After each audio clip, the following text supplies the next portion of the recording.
Hello, welcome back to Story Time with Eric Zimmer.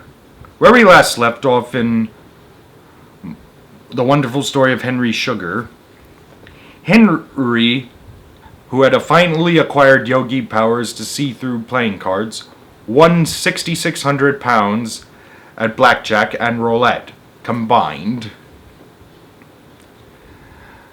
And we are about to hear what actually happened. Apparently, Roald Dahl thought it would be amusing to see what would have happened if this was a made-up story. But this is not a made-up story. Only the names of Henry Sugar and the casino are fictitious. We must find out what really happened. Alright? So, we're going to find out what actually happened now. You ready? Alright, let's begin.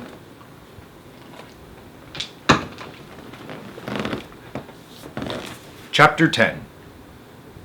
After walking the London streets for about an hour, Henry returned to Lord's house and collected his car.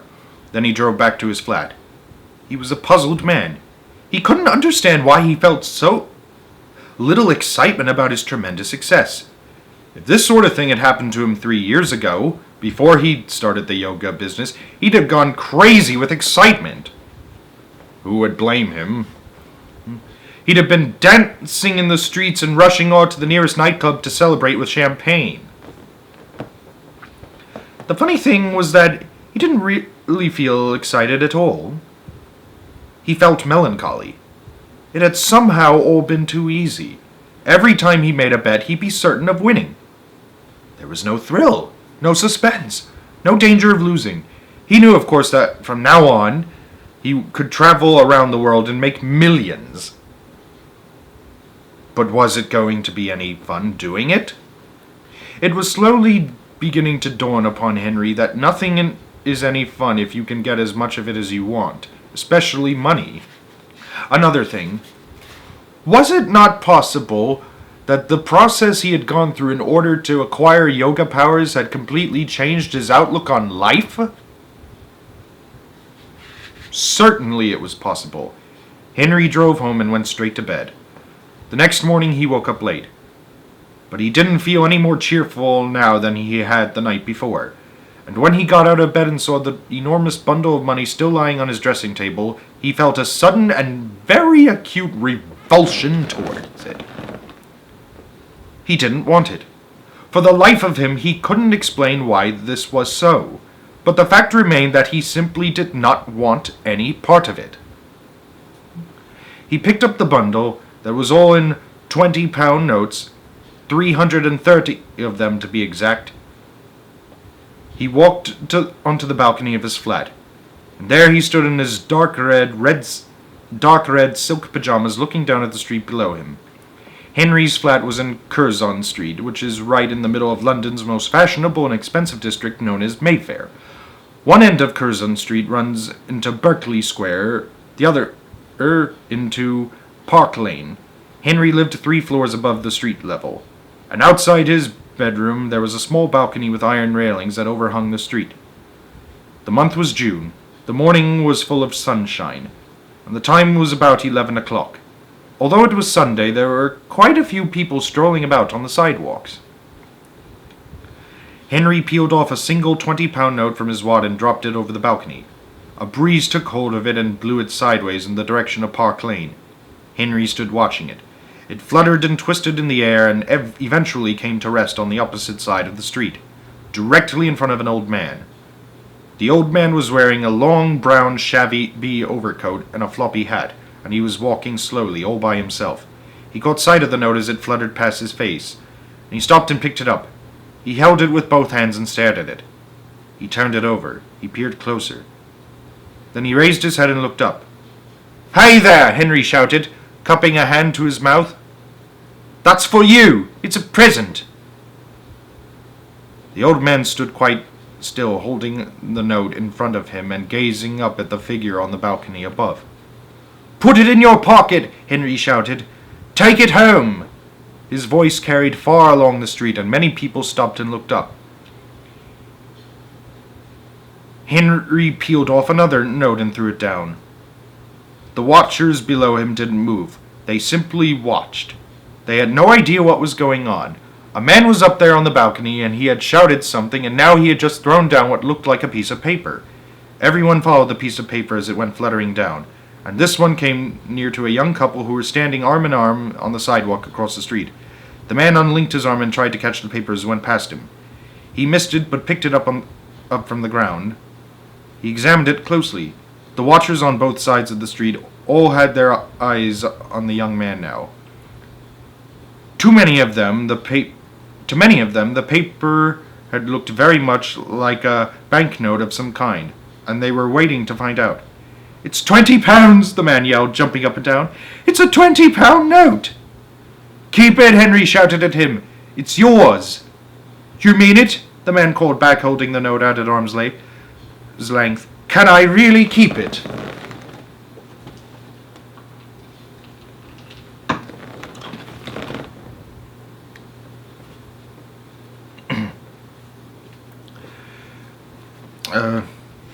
Suddenly there was a rustle of excitement along both sides of the street, and everyone started moving at once. They ran out into the middle of the road and clustered underneath the balcony.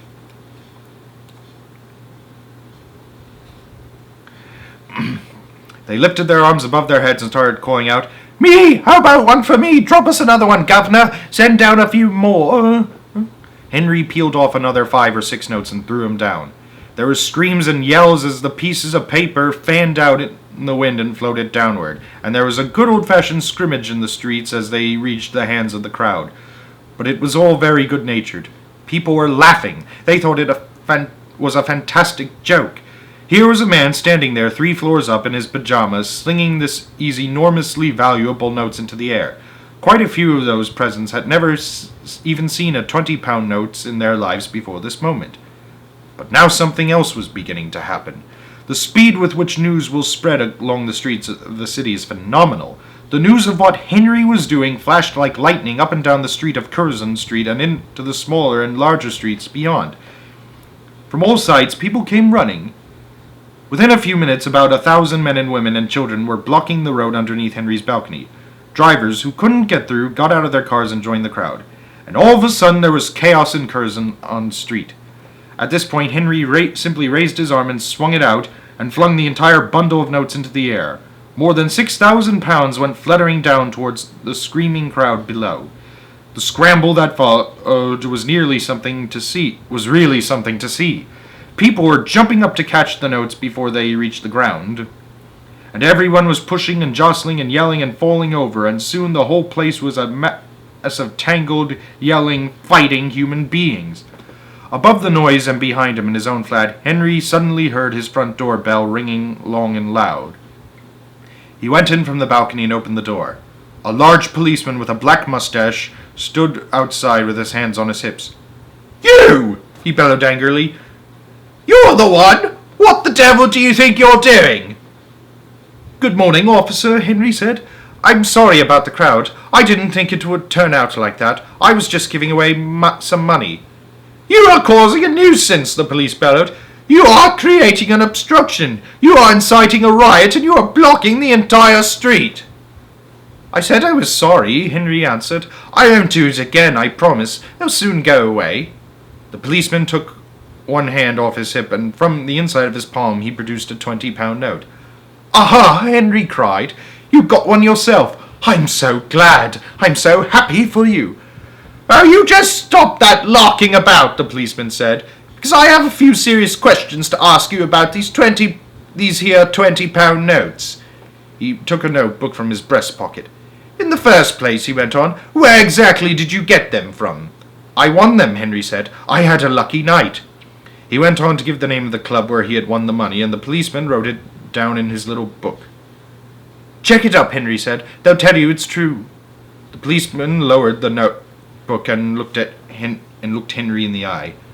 "As a matter of fact," he said, "I believe your story. I think you're telling the truth, but that doesn't excuse what you did one little bit." "I didn't do anything wrong," Henry said. "You're a blithering young idiot," the policeman shouted, beginning to work himself up all over again.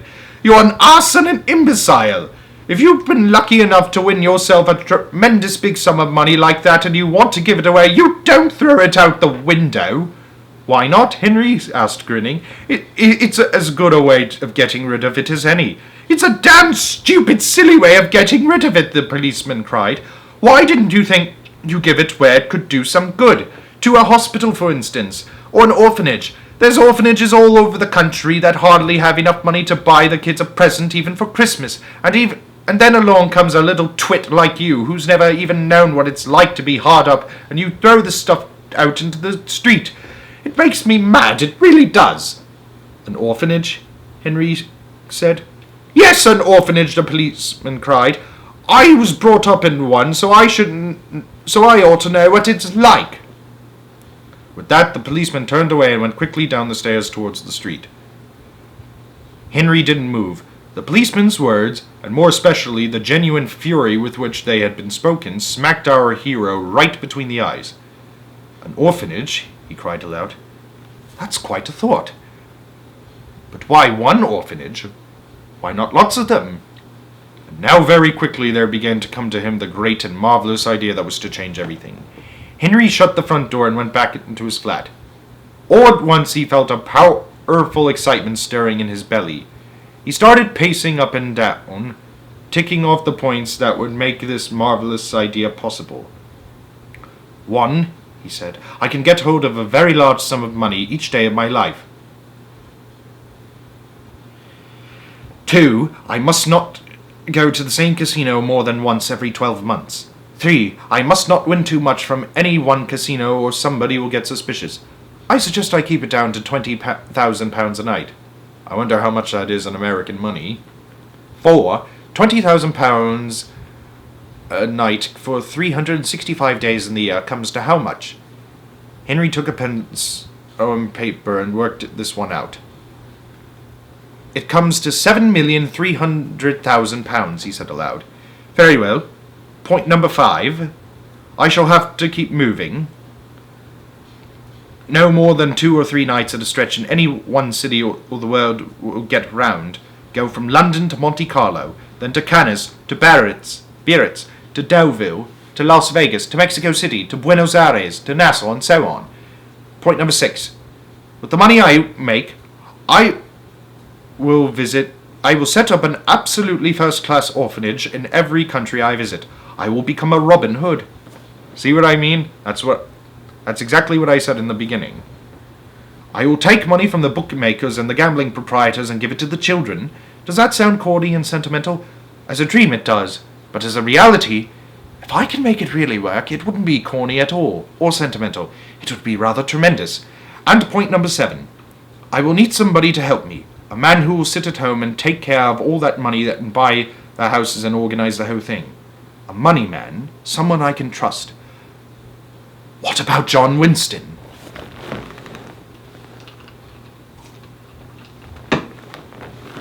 Chapter 11. John Winston was Henry's accountant.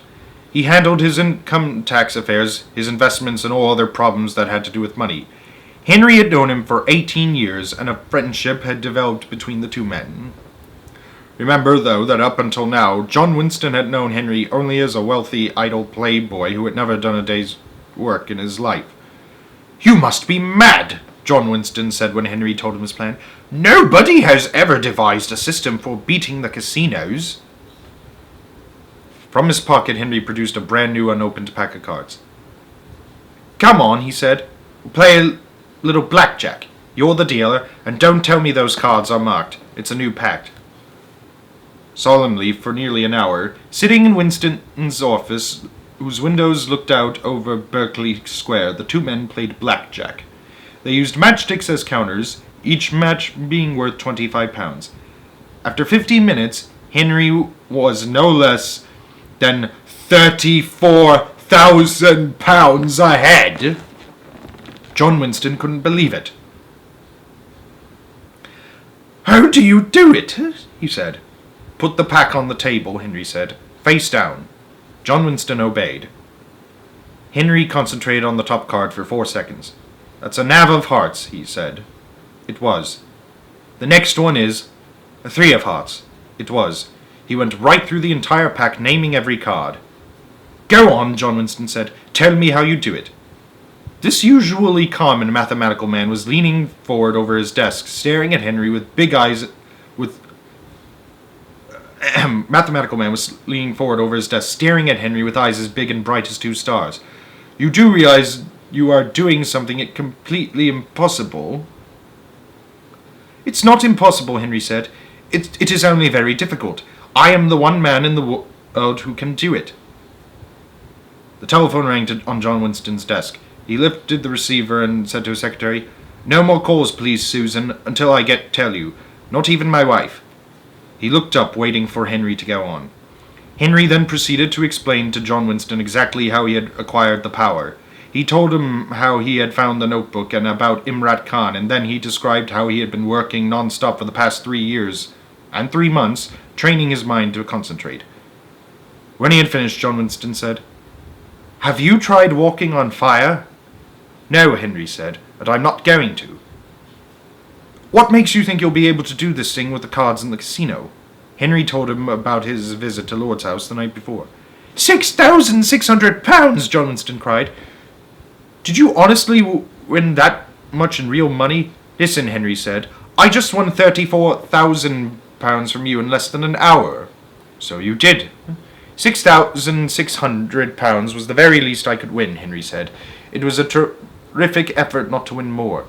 You will be the richest man on earth. I don't want to be the richest man on earth, Henry said. Not any more. He then told him about his plan for orphanages. When he had finished, he said, Will you join me, John? Will you be my money man, and my banker, my administrator, and everything else? There will be millions coming in every year. John Winston, a cautious and prudent accountant, would not agree to anything at all in the spur of the moment. I want to see you in action first, he said. So that night they went together to the Ritz Club on Curzon Street. Can't go to Lord's house again now for some time, Henry said. On the first spin of the roulette reel, Henry staked 100 on the number 27. It came up. The second time he put it on number 4. That came up too. A total of £7,200 profit. An Arab standing next to Henry said, I have just lost £55,000. How do you do it? Luck, Henry said. Just luck. They moved into the blackjack room, and there in half an hour, Henry won a further £10,000. Then he stopped. Outside in the street, John Winston said, I believe you now. I'll come with you. We start tomorrow, Henry said. Do you really intend to do this every single night? Yes, Henry said. I shall move very fast from place to place, from country to country, and every day I shall send the profits back to you through the banks. Do you realize how much it will add up to in a year? Millions, Henry said cheerfully. About 7 million a year. In that case, I can't operate out of this country, John Winston said. The taxman will have it all. Go anywhere you like, Henry said. It makes no difference to me. I trust you completely. I shall go to Switzerland, John Winston said, but not tomorrow. I can't just pull up and fly away. I'm not an unattached bachelor like you with no responsibilities. I must talk to my wife and children. I must give notice to my partners in the firm. I must sell my house. I must find another house in Switzerland. I must take the kids out of school. My dear man, these things take time. Henry drew from his pocket the £17,500 he had just won and handed them to the other man. He must have won an extra £300. I guess. Here's some petty cash to tide you over until you get settled, he said. But do hurry up, I want to get cracking. Within a week, John Winston was in Lausanne, with an office high up on the lovely hillside above Lake Geneva. His family would follow him as soon as possible, and Henry went to work in the casinos.